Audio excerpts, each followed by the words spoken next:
Wisdom of Solomon, chapter 15. But you, our God, are gracious and true, patient, and in mercy ordering all things. For even if we sin, we are yours, knowing your dominion, but we will not sin, knowing that we have been accounted yours. For to be acquainted with you is perfect righteousness, and to know your dominion is the root of immortality.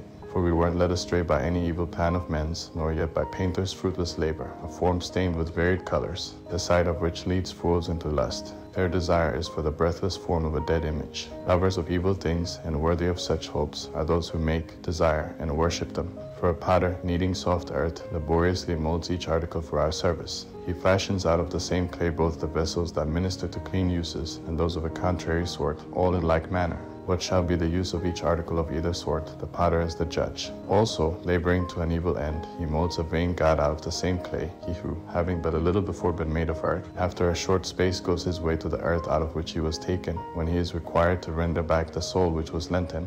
However, he has anxious care, not because his powers must fail, nor because his span of life is short, but he compares himself with goldsmiths and silversmiths, and he imitates molders in brass, and considers it great that he molds counterfeit gods. His heart is ashes, his hope is of less value than earth, his life is of less honor than clay, because he was ignorant of him who molded him, and of him that inspired into him an active soul, and breathed into him a vital spirit, that he accounted our life to be a gain, and our lifetime a festival for profit. For, he says, one must get gain however one can, even if it is by evil. For this man, beyond all others, knows that he sins out of earthy matter, making brittle vessels and engraved images. But most foolish and more miserable than a baby are the enemies of your people, who oppress them, because they even considered all the idols of the nations to be gods, which have neither the use of eyes for seeing, nor nostrils for drawing breath, nor ears to hear, nor fingers for handling, and their feet are helpless for walking. For a man made them, and one whose own spirit is borrowed molded them, for no one has power as a man to mold a god like himself.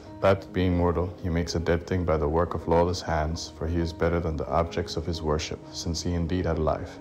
But they never did. Yes, and they worship the creatures that are most hateful, for, being compared as to lack of sense, these are worse than all others. Neither, as seen beside other creatures, are they beautiful, so that one should desire them, but they have escaped both the praise of God and his blessing,